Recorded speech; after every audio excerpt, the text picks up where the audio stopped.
Hello friends, इस नई video में फिर से आपका स्वागत है। आज मैं आपको बताऊंगा कि अल्टो VXI प्लस के डैशबोर्ड में आपको क्या क्या चीज़ें मिलती हैं। चलिए शुरुआत करते हैं। सब कुछ जानते हैं डैशबोर्ड के बारे में, तो शुरुआत हम यहाँ से करेंगे अपने स्टीयरिंग से।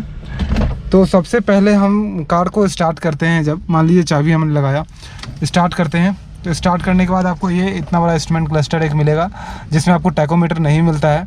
आपको यहाँ पे जैसे आगे बढ़ाता हूँ मैं, जैसा कि आप देख रहे हैं यहाँ पे, जैसे मैं अभी हैंड ब्रेक मेरा इंगेज है, तो देख लीजिए आप हैंड ब्रेक का वो वाला साइन है जो कि आपका सबसे ऊपर वाला आता है।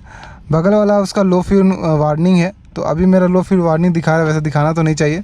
चेक इंजन लाइट, बैटरी का यहाँ पे है, ये यहाँ पे गाड़ी लॉक यहाँ पे है, अभी अनलॉक है। और ये जो है सीट बेल्ट का रिमाइंडर यहाँ पे मिल जाएगा। डोर वाला सिस्टम नहीं मिलता है। मान लीजिए मैंने कार को स्टार्ट किया, ठीक है, अब देखिए सिर्फ अभी हैंड ब्रेक वाला जल रहा है और सीट बेल्ट रिमाइंडर जल रहा है। अब ये मैंने सीट बेल्ट भी मान लीजिए मैं लगा लेता हूँ यहाँ पे, एक हाँ ऑन कर लीजिए, और सीट बेल्ट हम लगा लेते हैं।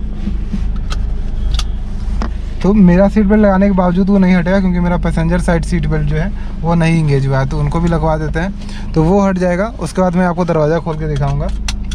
चलिए देखिए वो हट गया। अब इसके बाद अगर हम दरवाज़ा खोलते हैं तो देखिए इस तरह से दरवाज़ा खोलने पे कोई भी दरवाज़ा वाला जो है इधर दिया गया है, लेकिन ये सब शो नहीं करता है। इधर अगर देखें तो एक्स्ट्रा में जो है ये एक दिया हुआ है हाई फ्यूल टेम्परेचर का, अगर टेम्परेचर बढ़ जाता है तो। और नीचे CNG का दिया हुआ, तो CNG कार है नहीं, CNG सर्विस का इंडिकेटर। और ऊपर में इंडिकेटर्स दिए गए हैं, तो इंडिकेटर्स मैं अभी आपको ऑन करके दिखाता हूँ। तो देखिए इस तरह से ऑन होंगे तो लाइट ऑन होंगे। इसके अलावा अगर हम सीट बेल्ट नहीं लगाते हैं और हम कार चलाते हैं तो हमारी बीपिंग साउंड शुरू हो जाती है, बीप करने लगता है। जो ये गाड़ी कार है वो बीप करने लगता है। मैं आपको कैसे दिखाऊं, एक मिनट रुक जाइएगा। तो मैं सीट बेल्ट जो है अपना नहीं, पैसेंजर साइड का सीट बेल्ट हटा दे रहा हूँ। कोई भी दोनों में से एक सीट बेल्ट जो है हटा हुआ होना चाहिए। मैं पहले थोड़ा सा पीछे करूँगा और अब आगे करूँगा, तो देखिए सीट बेल्ट आ जाएगा। आवाज़ सुनिए, तो ये सीट बेल्ट जो है वो साउंड करना शुरू कर देती है जैसे ही ये 10-15 का स्पीड को क्रॉस करती है। तो सीट बेल्ट का आपका रिमाइंडर इसी तरह बजता रहेगा। हाँ, ये सीट बेल्ट रिमाइंडर बंद हो जाता है बजना अगर आपकी कार जो है वो मतलब थोड़ी देर आप चला लेते हैं, तो 5-6 मिनट बाद सीट बेल्ट रिमाइंडर बनना बंद हो जाता है। ठीक है, चलिए तो इसी तरीके से ये सीट बेल्ट वाला जो काम नहीं है वो काम करता है। या फिर आप सीट बेल्ट लगा लीजिएगा तो भी आपका जो है रिमाइंडर बंद हो जाएगा। अभी मैंने अपना सीट बेल्ट निकाल दिया और मैं उसके आगे की चीज़ें आपको बताता हूँ। तो ये जो आपको छोटा सा एक डिस्प्ले मिल रहा है, इस डिस्प्ले पे आप अपना फ्यूल देख सकते हैं, किलोमीटर पूरा रेंज देख सकते हैं, ट्रिप 1 देख सकते हैं, ट्रिप 2 देख सकते हैं, और टाइम देख सकते हैं, और जो है ओडोमीटर देख सकते हैं ओरिजिनल वाला। बस यही चीज़ें आपको 5 मिलती हैं इसमें। उसके बाद आगे आए तो आगे हमारा विंडशील्ड का जो एयर यहाँ लगता है ऊपर में, उसके लिए पूरा छेदे बनाए गए हैं। इधर साइड में ये बनाया गया है, और यहाँ पे अगर देखें तो यहाँ पे देख लीजिए एक बनाया गया है ताकि आपको AC का हवा मिले। अब इसमें क्या फीचर है कि आप इसको टर्न कर सकते हैं। अगर आप चाहें तो इधर दरवाजे की तरफ भी फोर्स कर सकते हैं, और अगर आप चाहें तो अपनी तरफ भी जो है ढंग से फोर्स कर सकते हैं। तो जैसा आप चाहें वैसा कर सकते हैं, और नहीं तो इसको बंद कर सकते हैं अगर आपको चाहिए नहीं AC का हवा तो। ठीक है, ये दोनों ही साइड आपको मिल जाएगा। यहाँ पे हम देखें तो लाइट एडजस्टमेंट का मिल जाता है बटन। रोलिंग करना है तो 3-4 वे में एडजस्ट कर सकते हैं और 0 कर सकते हैं, यानी 5 वे आप बोल सकते हैं। चाबी यहाँ पे लगता है, जैसा कि आप यहाँ पे देख रहे हैं। तो इतना मैं अगर चाबी करता हूँ तो मेरा डिस्प्ले ऑन रहता है, और उसके बाद मैं इससे कम करूँगा तो फिर मेरा डिस्प्ले जो है वो ऑफ हो जाएगा। और उसके बाद जैसे ही मैं इसको निकालूँगा तो मेरा चारों डोर अनलॉक हो जाएगा। ऐसे मैं आपको बता दूँ कि अभी मैंने दबाया तो चारों डोर बंद हो गया, चारों डोर ओपन हो गया। इसमें ये चीज़ है कि अगर आप 20 के स्पीड तक एक बार चलाते हैं तो आपका डोर जो है ऑटोमेटिक लॉक हो जाता है। जैसे ही 20 का स्पीड क्रॉस करता है तब आपका चारों डोर लॉक हो जाता है। अगर आपका कोई पैसेंजर पार्टिकुलरली अगर अपना डोर ओपन करता है तो चारों डोर अनलॉक नहीं होगा, सिर्फ उस पैसेंजर का डोर अनलॉक होगा और किसी का डोर अनलॉक नहीं होगा। ये चीज़ें हो गई। अब उसके बाद हम इसके बता दें कि इसमें बाकी चीज़ें और क्या मिलती हैं। अगर आप इसको देख रहे हैं तो इसमें आपका हाई बीम, लो बीम और इंडिकेटर और फ्लैश ये मिल जाती हैं बस। यानी इधर से फ्लैश, इंडिया की कमलप्रीत कौर जिन्होंने, ये हमारी फ्लैश हो गई, ये हमारा low beam high beam, sorry low beam high beam, और ये जो है लाइट जो है हम बढ़ा सकते हैं, और इंडिकेटर्स इस तरह से आपको मिलते हैं। लेफ्ट साइड में देखिए तो 3 स्पीड का वाइपर मिलता है आपको। तो पहले यहाँ पे पानी बरस भी रखा है, तो मैं वाइपर चलाता हूँ तो यहाँ पे एक स्पीड में 3 सेकंड में एक बार मूव ऑन करती है। अगर हम इसको इस तरह से दबा दें तो वाटर स्प्रे करती है, देख लीजिए वाटर स्प्रे करती है। और 3 स्प्रे में भी ज़रूरत नहीं है, इसलिए मैं नहीं चला रहा हूँ। उसके अलावा यहाँ पे देखिए तो अगर आप VXI प्लस लेते हैं तो आपको एक इंफोटेनमेंट सिस्टम मिलता है। इंफोटेनमेंट को अगर पूरा जानना है तो एक वीडियो आई बटन में आ रही होगी, उसको आप देख सकते हैं। ये हमारा एक बटन है जिससे हम अपने लोकेशन को सेट कर सकते हैं। हमारा मोबाइल कनेक्टेड है, तो इसको दबा के मैं मान लीजिए कोई जगह का नाम बोलूँगा तो उस जगह पे ये लोकेशन मेरा नेविगेशन सेट कर देगी। फ़ोन से बात करने के लिए यहाँ पे हमें माइक मिल जाता है, ये एक लाइट मिल जाता है। अगर इसको हम बीच में रखते हैं तो हमारा जब डोर ओपन होगा तो लाइट जो है वो ऑन होती है, और फिर जैसे ही डोर बंद होगा तो वो उसके बाद थोड़ी देर बाद बंद हो जाती है, और स्लोली बंद होती है, स्लोली ऑन होती है। यहाँ पे हमें देखें तो यहाँ पे ऐसे ही वैनिटी मिलता है बिना मिरर के, यहाँ भी बिना मिरर के वैनिटी मिलता है, और इस तरह से ये ऊपर का पूरा सेगमेंट आपको मिल जाता है। यहाँ पे AC वेंट्स है और एक हाजर लाइट मिल जाता है, तो इसको हम दबाते हैं तो हाजर लाइट ऑन हो जाएगी। और इसको आप इस तरह एडजस्ट कर सकते हैं और इस तरह एडजस्ट कर सकते हैं, तो 2 वे में एडजस्टेबल है आपका AC का वेंट्स। यहाँ पे थोड़ा सा एक जगह रखा हुआ है, आप क्या रखने के लिए बनाया गया आई डोंट नो, चिल्लर रख सकते हैं आप इसमें, आई थिंक कॉइन्स रख सकते हैं।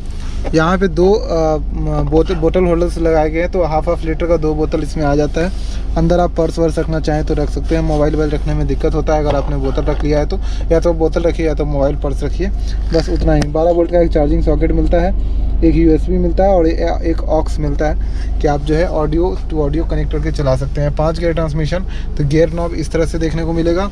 यहाँ पे फ्रंट के दोनों power window controls, hand brake, इतनी चीज़ें यहाँ पे मिल जाती हैं। अब इसके नीचे ऐसा कोई बॉक्स नहीं बनाया गया है, टिकट होल्डर या चालान होल्डर, कुछ इधर नहीं है। यहाँ पे आपका मिल जाता है, 1 मिनट मैं खोल के दिखा रहा हूँ आपको। ये है हमारा बोनट ओपनर, यहाँ पे हमारा फ्यूल लीड ओपनर हो गया, और ये ट्रंक ओपनर हो गया, यानी कि डिक्की खोलने का सामान हो गया। यहाँ पे हमें एक स्पीकर मिलता है, ये कुछ सामान रखने को मिलता है, जिसमें हाफ लीटर का बोतल मैंने एक बार ऐसे किया था तो ये दब जाती है, तो ये दबा के रख सकते हैं आप। वैसे मैं रेकमेंड नहीं करता हूँ। इस पे एक तरह से बोल सकते हैं, एक तरह से ये हैंड रेस्ट की तरह वर्क करता है। ये वाला जो पार्ट है, अगर आप कार चला रहे हैं तो यहाँ पे हैंड रख सकते हैं और इस तरह से आप कार को चला सकते हैं, मतलब ये हैंड रेस्ट पे है और ये कार यहाँ से आप ऑपरेट कर सकते हैं। और लॉन्ग ड्राइव पे हैं तो हॉर्न ऐसा है कुछ। उसके बाद हम यहाँ पे आ जाते हैं, ये मिल गया हमारा AC और हीटर का कंट्रोल। ये अगर आप चाहते हैं कि अंदर का हवा अंदर ही रहे तो इधर करना होता है, और बाहर का हवा अंदर आए तो आपको इधर करना होता है। तो इधर अगर करते हैं यानी लेफ़्ट साइड तो आपका AC ज़्यादा कूलिंग करेगा, इधर करिएगा तो कम कूल करेगा, क्योंकि अंदर का ठंडा हवा को ही ठंडा करता रहता है तो जल्दी कूल हो जाता है। AC में 4 आपको स्पीड्स मिल जाते हैं, तो इस तरह से आप साउंड रहेंगे। साउंड काफ़ी अच्छा आता है AC का, मतलब स्पीड काफ़ी बढ़िया मिल जाती है। AC ऑन ऑफ आप यहाँ से कर सकते हैं। अब इसमें 5-6 चीज़ें मिल जाती हैं। ये हमारे फेस पे हवा डालेगी, बीच में हल्का ज़्यादा फेस रहेगा और हल्का पैर रहेगा। अब यहाँ पे करेंगे तो बराबर हो जाता है फेस और ये। अब यहाँ पे करेंगे तो सिर्फ पैर पे ज़्यादा आएगी, यहाँ पे करेंगे तो विंडशील्ड और पैर पे आएगी। और इसको यूज़ करने के लिए बोल रहा है, अगर यहाँ पे रखते हैं तो इसको इधर करने के लिए बोलता है, तब आप जो है ज़्यादा बेहतर यूज़ कर सकते हैं AC को। और यहाँ पे हम सिर्फ अपने विंडशील्ड पे जब कुहासा जम जाता है, भाप जम जाता है, तब रखना होता है। अभी हम इसको यहाँ पे कर देते हैं और इसको यहाँ कर देते हैं बेहतर कूलिंग के लिए। अब यहाँ से आगे आते हैं तो यहाँ पे एक चीज़ दिया गया है जिसको मैं दिखाता हूँ। यहाँ पे ये कैसे नीचे से ऐसे दबाता हूँ, 1 मिनट, हाँ दोबारा दिखा रहा हूँ। यहाँ से ऐसे दबाने पे ये खुल जाता है। 2 हुक तक आप कुछ टांग सकते हैं, 2 kg तक का कोई सामान आप यहाँ पे टांग सकते हैं। तो वो एक अच्छी चीज़ यहाँ पे दी गई है कि 2 kg तक का कुछ भी आप इस पर टांग सकते हैं। ये एक क्लब बॉक्स है जिसमें कुछ इतना सामान आ जाता है, इससे ज़्यादा ही कुछ आ जाएगा, आप जितना इसमें रख सकते हैं। मतलब ये तो लोअर पार्ट हो गया, ये हमारा अपर पार्ट हो गया, और अपर पार्ट में यहाँ से यहाँ तक और सामान आप इसमें रख सकते हैं। तो ये सामान हमारे रखने का एक जगह मिल जाता है, और इसका क्वालिटी ठीक है, कोई ऐसा आवाज़ नहीं करता है अगर ऑफ रोड में हम जाते हैं तो। यहाँ भी सेम स्पीकर इस तरह से देखने को मिल जाता है। AC वेंट वेंट और सारी चीज़ें। एयरबैग की बात करें तो एक एयरबैग यहाँ और एक एयरबैग यहाँ पर मिल जाता है। जहाँ तक हम साइड मिरर एडजस्टमेंट की बात करें तो यहाँ से हम इसको मैनुअली एडजस्ट कर सकते हैं और इसके बाद यहाँ पे भी एडजस्ट कर सकते हैं। तो एक चीज़ आता है कि बहुत सारी कार्स में जो है इसको एडजस्ट करने के लिए इस सीट पे बैठना पड़ता है या फिर बहुत ज़्यादा झुकना पड़ता है, लेकिन ये अगर आपने सीट बेल्ट खोल रखा है तो आपके हाथ से ही एडजस्ट हो जाएगी, ऐसा कोई दिक्कत नहीं आता है। रियर व्यू मिरर जो है इसमें कोई भी नाइट वाला फीचर नहीं मिलता है, कैसे हम करते हैं तो रात में जो है वो कम जो है रिफ्लेक्शन मारती है। तो मैंने एक नोटिस किया कि इसमें रात में उतना रिफ्लेक्शन नहीं मारती है, जो कि पुराने वाली कार्स में जो है बाय डिफ़ॉल्ट देना पड़ता था। ये कुछ ऐसा इन्होंने बनाया है कि उतना रिफ्लेक्शन नहीं आता है। तो ठीक है, इस हिसाब से ये पूरी जो है फ्रंट की डिज़ाइन जो है बनाई गई है। इसके अलावा कुछ ऐसा इसमें है नहीं जो कि मैं आपको बताऊँ। सीट एडजस्टमेंट जो है वो काफ़ी सही दिया गया है और इसी तरीके से इसका जो मटेरियल है, ये चीज़ जो है ये बहुत ही ज़्यादा गंदा रखने वाला है। तो इसको अगर कुछ ऐसा बनाया जाता कि आदमी पोंछ ले कपड़ा से, कपड़ा भिंगा के, तो ज़्यादा बेहतर होता। और ऐसा कुछ इसमें ज़्यादा ख़ास चीज़ नहीं दिया गया है। ये मैनुअल है तो ये आपका क्लच, ब्रेक और पेडल का रेंज बहुत कम है, ब्रेक का रेंज ठीक है और क्लच का रेंज काफ़ी लंबा है। तो आपको जो है रेंज जो है वो क्लच में ज़्यादा लंबा दबाना पड़ता है। तो यही थी पूरी इसकी वीडियो। इसमें एक चीज़ जो है मुझे कमी लगी कि आपको एक तो इसमें चारों पावर विंडो देने चाहिए थे। दूसरा चीज़ कि जब तक हम इसको मान लीजिए मैंने लॉक कर दिया, ओके, अब कार का इंजन अभी स्टार्ट है, कार का इंजन बंद कर रहा हूँ, तो अभी ये अनलॉक नहीं हो रहा है। मान लीजिए मुझे चाबी इसी में छोड़नी है तो ये बाहर नहीं निकल सकते हम, और इसको जब तक मैं इस तरह चाबी निकालता नहीं तब तक ये अनलॉक नहीं होती है। अब इसके दो कारण हो सकते हैं।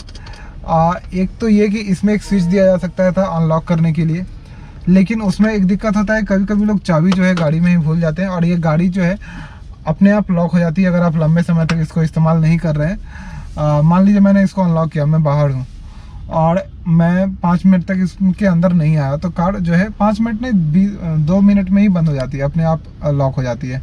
तो उसके कारण नहीं दिया होगा। एक बार मैंने देखा है कि मैं अंदर भी बैठा हुआ था, कार में चाबी मेरे हाथ में थी, फिर भी 10 मिनट में मैं जब नहीं कुछ किया मैंने एक्टिविटी, तो अपने आप बंद हो गई। तो इस कारण से भी हो सकता है नहीं दिया गया है उस चीज़ की, लोग चाबी इसी में छोड़ के और सिर्फ स्विच से गेट खोल के और चले जाएं और चाबी इसके अंदर रहे और कार अपने आप लॉक हो जाए, इसलिए शायद वो बटन नहीं दिया गया है, मुझे लग रहा है। यही था पूरा डैशबोर्ड का रिव्यू। Bye bye.